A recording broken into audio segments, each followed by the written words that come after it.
Agaseke k'amakuru mu karere ngapfunduriye muri Kongo Kinshasa. Igisirikare cya leta ya Kongo cyashimye umuryango mpuzamahanga ndetse na Croix Rouge ku gikorwa batangiye cyo gucyura abasirikare n'abapolisi ba Kinshasa baga muri MONUSCO baneshejwe na M23 mu burasirazuba bwa Kongo. Ingabo z'umuryango w'abibumbye ziri mu butumwa buzwi nka MONUSCO mu burasirazuba bwa Kongo zatangaje ko zatangiye kohereza Kinshasa abasirikare amagana menshi ba leta bari barahungiye mu bigo byayo igoma nyuma y'uko uyu mujyi ufashwe n'inyeshyamba za M23 mu kwa mbere y'umwaka. MONUSCO yatangaje ko yifashijwemo n'imodoka za Komite Internationale de la Croix Rouge. Abo basirikare, abapolisi na bamwe bagize imiryango yabo boherezwa Kinshasa mu gikorwa kizafata iminsi myinshi. CICR yatangaje ko yegerewe n'abarimo Minisiteri y'Ingabo ya Kongo, MONUSCO hamwe na M23 kugira ngo ifashe muri iki gikorwa nk'umuhuza utabogamye. CICR ivuga ko bayisabye ubufasha biyemeje kwirengera umutekano w'abantu bo gutwara kandi ishimangira ko abantu bose bari gutwarwa bemewe ubwabo ko babatwara. Mu itangazo igisirikare cya leta ya Kongo FARDC cyatangaje ko cyishimiye ko izo ngabo abapolisi bamwe mu muryango yabo batangiye kuvanwaho bari barindiwe umutekano na MONUSCO muri Goma,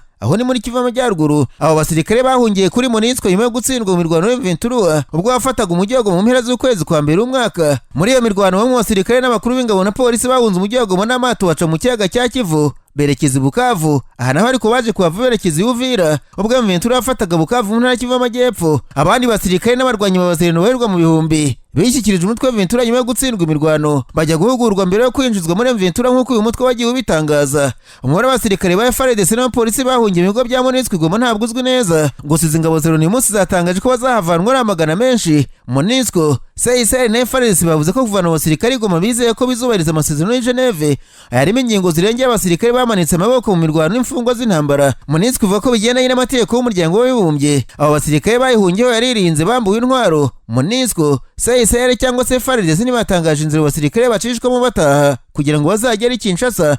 Amakuru yavuze ko bashobora guca Kigali mu Rwanda bagafite indege zibajyana Kinshasa. Leta y'u Rwanda n'iya Kongo biri mu nzira iganisha ku masezerano y'amahoro nyuma y'igihe kirekire cy'amakimbirane.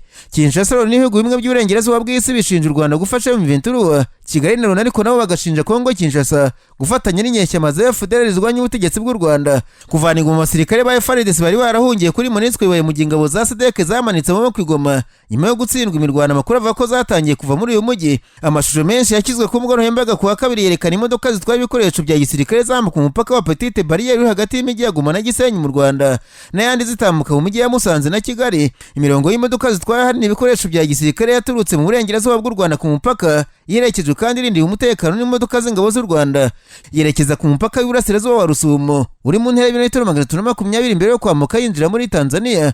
SADC nta kiratangaza gucyuriza ingabo zimaze amezi zikamitse mu bigo biri Goma no mu nkengero zahitwa mu bambere nyuma y'uko uyu mujyi ufashwe M23 zigashyira intwaro hasi. Radio Okapi yo muri Kongo yemeza ko ingabo za SAMIDRC zatangiye kuva mu mujyi wa Goma kuwa kabiri ziciye mu Rwanda. Ubusanzwe ubutumwa bw'izi ngabo bugizwe n'izavuye mu bihugu bya Afurika y'Epfo, Malawi na Tanzania. Umubare nyawo wazo ntabwo uzwi neza, gusa abasesenguzi bamwe bagaragaza ko zibarirwa mu bihumbi. Nararanganije amaso y'inyamakuru byandikirwa muri Kenya. Abanyamakuru bakiza amakaramu ku mapuro barandika banetswe imiryango ikomeye iharanira uburenganzira bwa muntu yongeye gusaba ko hakorwa amaperereza ku bwicanyi bwakorewe abigaragambyaga bishwe n'abashinzwe umutekano muri Kenya mu myigaragambyo yo muri Kamena umwaka ushize yo kwamagana iyongera ku misoro. Ibi bikurikiye inkuru y'icukumura BBC Africa Eye yakize ku karubanda abashinzwe umutekano bishe barasha bigaragambyaga batatu ku nteko ishinga amategeko ya Kenya.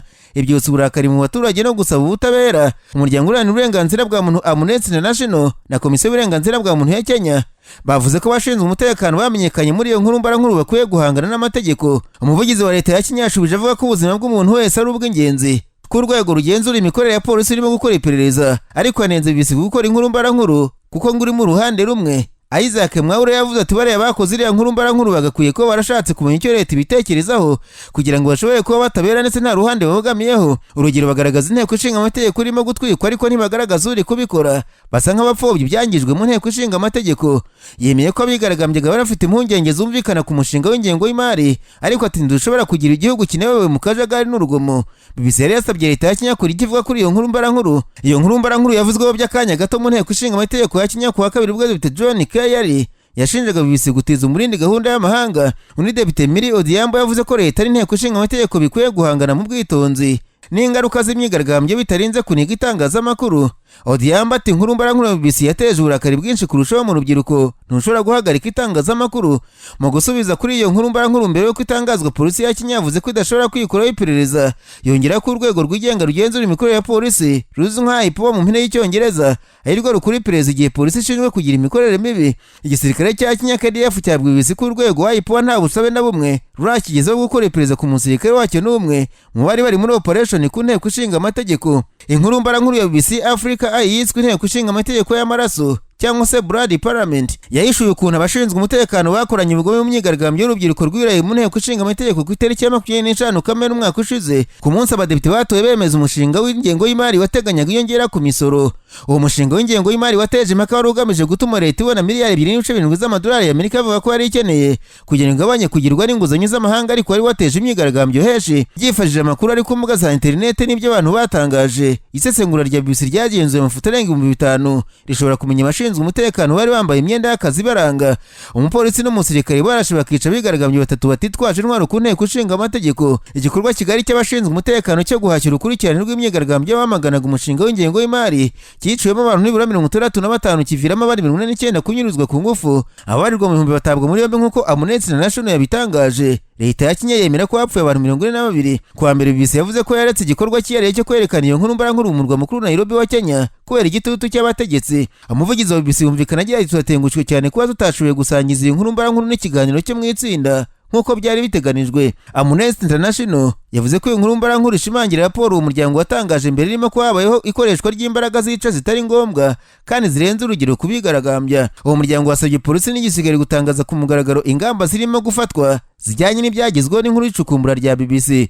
Uwo muryango wanashishikarije abanyakenya gushyira umukono ku busabe bw'uko haba iperereza ku bwicanyi bwakozwe mu gihe cy'imyigaragambyo yisweho kwigarurira inteko cyangwa se #Occupy Parliament. Komisiyo y'uburenganzira bwa muntu muri Kenya yavuze ko inkuru mbarankuru ya BBC yahishuye ukuntu abagizi ba nabi bakorera kuri gahunda bambara imyenda ya polisi n'igisirikare bagabwe kwica abanyakenya b'inzirakarengane. Uwo muryango wavuze ko ubugenzacyaha buri kuri Perezida William Ruto ugomba kuryozwa izo mfu. Abanyakenya bagaragaje uburakari ku mbuga za internet bose igitutu leta ngo ryoza abashinzwe umutekano kwica no gukomeretsa abigaragambyaga mu mahoro. Mbere Ruto yashyigikiye polisi ku birego by'ubugome ndetse aherutse kuburira abanyakenya kurinda kugira icyo bavuga ku bibazo bya gisirikare. Polisi nayo yakomeje guhakana kugira uruhare mu ishimutwa n'ubwicanyi. Nta mupolisi n'umwe wari washyirwaho ibirego. Kwa mbere nyuma y'itangazwa ry'iyo nkuru mbarankuru ya BBC Africa urwego IPO rugenzura imikorere ya polisi rwatanze amakuru mashya ku maperereza. Urwo rwego rwahishuye ko kugeza ubu mu mfu 60 turimo gukoraho iperereza, impfu 41 muri zo zijyanye n'ibikomere byatewe n'amasasu. Urwego IPO rwavuze ko bumaze kurangiza amaperereza 22 mu gihe rurimo gukora ni 36, impfu 2 zikaba zikiri mu nkiko. Urwo rwego rwavuze ko rwakiriye dosiye 133 z'abakomerekeye muri iyo myigaragambyo. Mu itangazo ryasohoye, ihuriro nyamukuru ry'abatavuga n'ubutegetsi muri Kenya ryavuze ko iyicwa ry'abigaragambyaga mu mahoro ryari rigambiriwe ndetse ryatangiye uruhushya n'inzego zo hejuru cyane. Umuvugizi wa guverinoma ya Kenya yavuze ko iyo nkuru mbarankuru ya BBC ishobora guteza ibyago byo gushishikariza abanyakenya gukora urugomo. Hari n'umudepite wasabye ko BBC icibwa muri Kenya. Depite George Peter Karuma yavuze ko iyo nkuru mbarankuru y'iminota 37 iteje ibyago ku guhungabanya igihugu, ariko Senateri Edwin Sifuna yashyigikiye iyo nkuru mbarankuru yavuze ko nta bihimbano birimo. Sifuna yatangaje ku rubuga rwe rwa X ati tugomba gushishikariza ko izi nkuru zivuga mu mfuruka zose kubw'ukuri n'ubutabera. Abo bibangamiye barimo kurwana n'imitima nama yabo bwite kandi ibyo ntacyo dushobora kubibafashamo. Agaseke k'amakuru mu karere ngafunikire muri Uganda, abanyamakuru bakoze jiba muri ro barandika banatwa barokotse ubwicanyi bw'umutwe wa ADF ku ishuri Uganda Technical School Kitwamba. Banenze icyemezo cya Perezida Museveni cyo guhindika imiryango yapfuje abana muri icyo gitero cyabaye mu myaka 27 ishize. Bavuze ko yarakwiye gutanga indishyi ku barokotse ubwo bwicanyi. Ikinyamakuru Daily Monitor cyavuze ko iyo gitero cyakozwe n'izo nyeshyamba mu 1998 cyahitanye abanyeshuri 80 abandi barerwa mu ijana barashimutwa. Icyo kinyamakuru cyavuze ko ibaruwa yanditswe na Perezida Museveni akohereza Minisitiri w'Imari Bwana Mathias Kasaja yamubwiye ko umuryango wapfuje abana buri wese agomba guhabwa miliyoni 15 z'amashiringi. Abo baturage bavuze ko imyaka 27 ari na myinshi leta yabarangaranye, ariko ikibabaje nuko barokotse icyo gitero bose batazahabwa indishyi, bagasanga umutegetsi mukuru mu gihugu akwiye kwisubiraho kuri uyu mwanzuro. Muhamya bw'abigaga muri Kitwamba Technical School bw'igitero cyabaga bavuga ko nubwo batapfuye bahungabanye ngo arabahavanye ubumuga buhoraho, na bamwe bashimutswe n'inyeshyamba hari abo zamugaje nko kubanuguramo amaso n'ibindi, bagasanga abanyamategeko bakwiye guhaguruka Perezida Museveni akabaha indishyi. Hari bamwe mu baturage bavuze ko ibya Perezida Museveni bazayibara babibonye kuko imyaka 27 ari myinshi bizezwe guhabwa indishyi kugeza ubwo bamwe bapfuye batazibonye. Umutegetsi w'akarere ka Karere yabwiye ikinyamakuru Daily Monitor ko ashimira Perezida Museveni ko agiye gutanga indishyi, ariko ngo azamubwira ko atarakwiye kurobanura uko barokotse ubwo bwicanyi bwa ADF baciye muri byinshi bakwiye guhabwa n'abindiki. Mu kwezi kwa gatandatu k'1998 abarwanyi ba ADF binjiye mu ishuri Kicwamba Technical School bica abanyeshuri bamwe barashe abandi babatwika ari bazima, bashimuta bataramenyekanye umubare, bagiye ntibongera kugaruka. Mabwire kandi ko umuyobozi w'ishyirahamwe ry'abacuruzi mu mujyi wa Kabare Michael Byamungu turya mureba rwa Sabutare yatangaje ko nubwo umupaka wa Katuna wongeye gufungurwa mu myaka 3 ishize, abacuruzi bo muri Uganda bagifite imbogamizi zikomeye zo kohereza ibicuruzwa mu Rwanda kubera imisoro ihanitse cyane ku bicuruzwa bya Uganda yashyizweho na leta y'u Rwanda. Muri Gashyantare 2019 u Rwanda rwafunze imipaka yarwo na Uganda hitwa Katuna na Cyanika nyuma y'uko u Rwanda rushinja Uganda gushyigikira imitwe y'inyeshyamba igamije kurwanya u Rwanda. Icyakora muri Mutarama 2022 imipaka yongeye gufungurwa nyuma y'ibiganiro bya diplomasi hagati ya Uganda n'u Rwanda. Nk'uko Simple Report ibyibutsa, kuwa mbere ushize Byamungu yagaragaje impungenge ubwo avuga ku kiganiro n'abanyamakuru cyateguwe n'ishyirahamwe ry'abacuruzi bo mu mujyi wa Kabare ku bufatanye n'ishyirahamwe ry'abacuruzi bo muri Uganda mbere y'uruzinduko nyunguranabitekerezo kuwa kabiri n'abacuruzi ba Kabare. Ati nubwo abacuruzi bava mu Rwanda bambuka berekeza muri Uganda bagiye gucuruza nta kibazo gikomeye, abacuruzi bo muri Uganda basanga ari bibi gukora ubucuruzi mu Rwanda kubera ko ibicuruzwa byacu bicibwa imisoro irenze urugero ku buryo bidashoboka ko abacuruzi bashobora kugira inyungu bakuramo. Byamungu yasabye urwo ry'abacuruzi bo muri Uganda kugira icyo bakora no kugeza ikibazo kuri perezida kugira ngo ashake igisubizo kiboneye cy'ubucuruzi bwambukiranya imipaka. Yagaragaje kandi ko ikibazo cy'umuriro ucikagurika mu karere ka Kigezi nk'indi mbogamizi ikomeye ku bucuruzi bunoze mu ku karere.